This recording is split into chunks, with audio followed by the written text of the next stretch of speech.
Hey guys, it's Ghost here, and today I wanted to take a little bit of a discussion video regarding the recent ban list that was announced at YCS Anaheim for December 9th, 2024.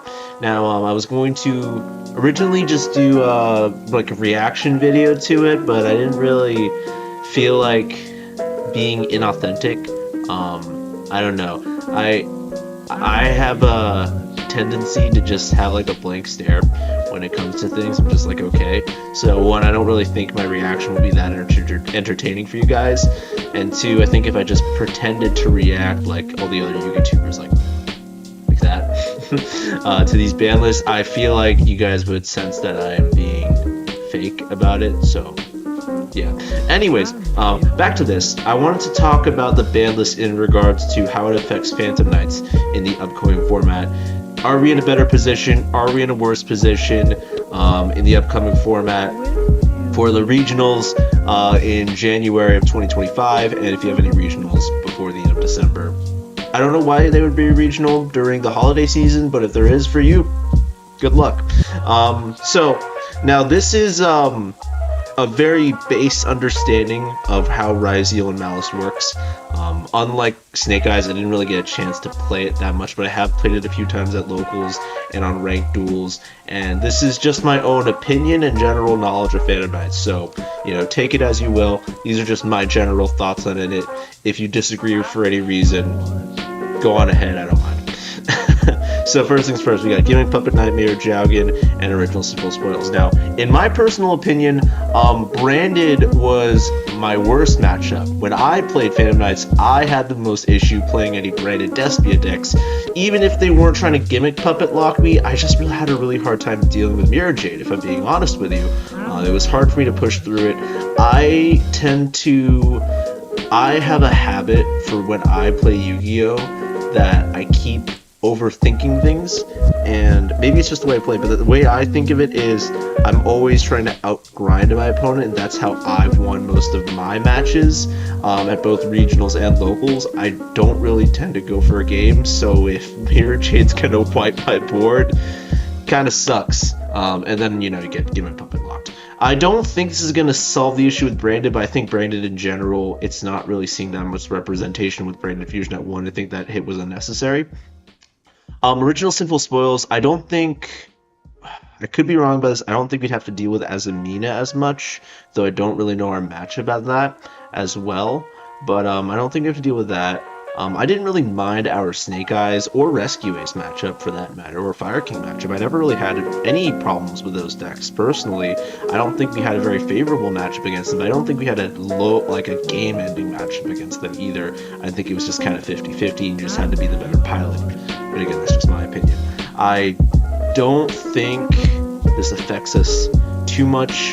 It really depends on your opinion on Ryziel and Malice, and I'll get into that in a minute here.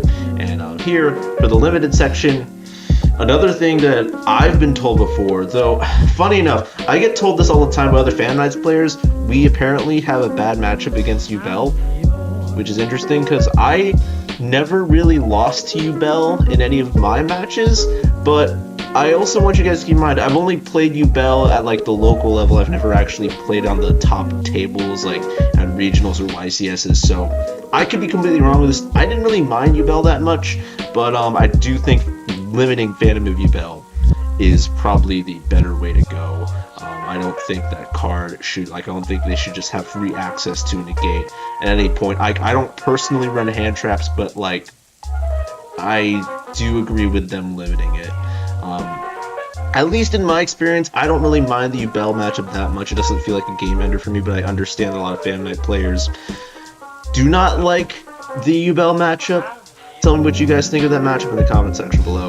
Another thing that I want to talk about is the Tenpai matchup. Now, obviously, if they draw Shifter, you lose, but any Shifter deck that draws Shifter on you, you lose. I don't really measure how good a deck is based on how good their deck is when they run Shifter or not.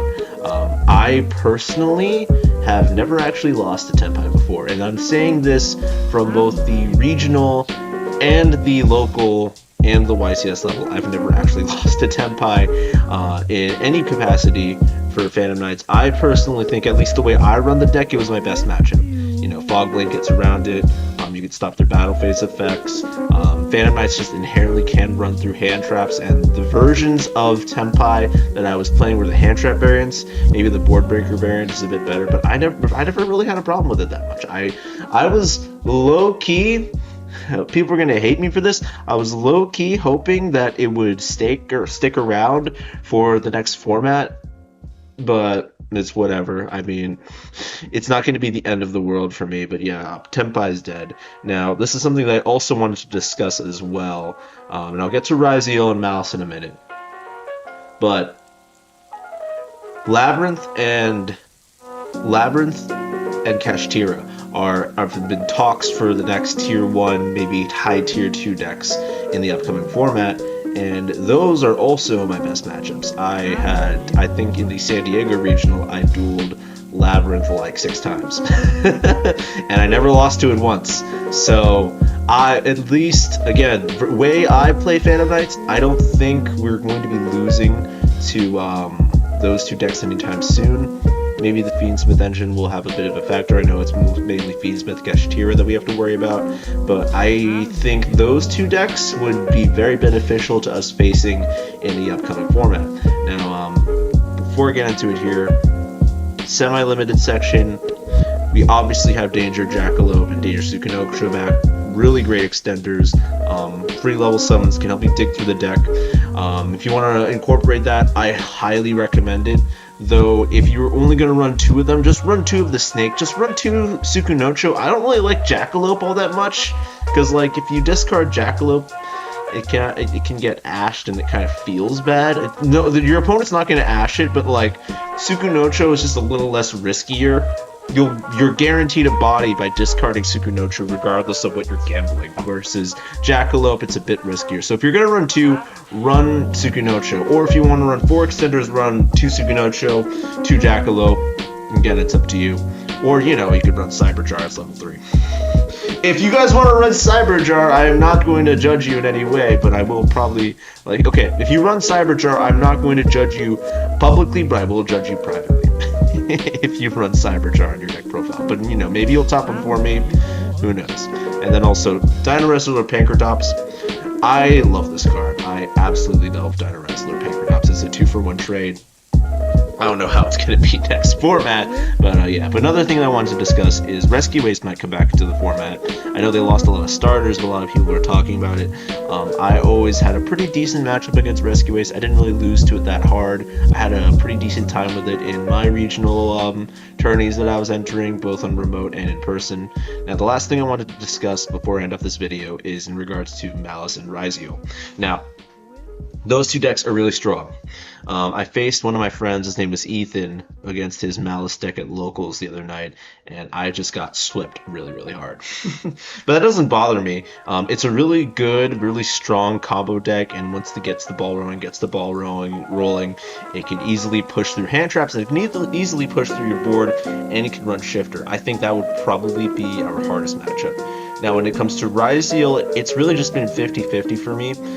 I didn't really get blown out by it, but I wasn't really like destroying it either. It's really just felt more like a dice roll thing.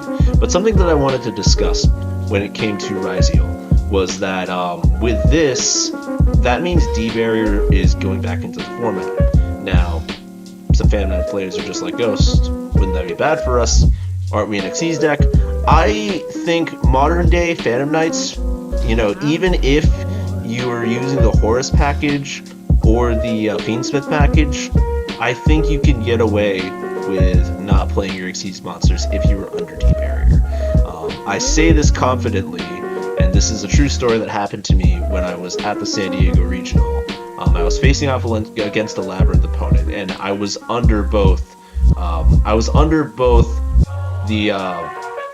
Oh gosh, can't think right now. I was under both D-Barrier and Eradicator Epidemic Virus, both of them at the same time, and I was still able to OTK my opponent at the San Diego Regional. So I think the idea of having D-Barrier back in the format, while it can hurt us, will benefit us more.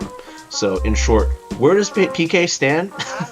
To end the video here though, where do I think Phantom Knight stands in the upcoming format? Phantom Knight is just kind of the deck that just floats around and it doesn't really in my personal opinion, if you want to make it work, it's a lot like Heroes. You can easily top a regional or even win a regional with Heroes, but it's never going to be the best deck of the format, no matter how hard you try. It is, if once you get to the YCS level, you are, in my opinion, going to have far more resistance and far better players to take you down. But for both Heroes and for Phantom Knights and any rogue deck in general that can put up a decent board and can play some non-engine, if you're genuinely a good pilot, you can realistically make any deck work. And as of right now, I think where it stands when it comes to the format, we have a pretty good matchup against certain decks, and I think our hardest matchup, in my opinion, right now is Malice.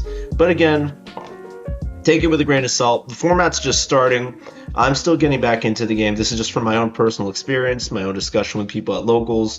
If you have any questions or want to discuss this with me for Phantom Knights in the upcoming format, I'm going to be attending more regionals up in January. I'm excited to let you guys know how it goes, or, maybe you won't hear from me because I lost horribly. But who knows? Wonderful time talking with you guys. Again, any questions, let me know in the comment section below. But yeah, I will see you guys in the next one. Stay tuned.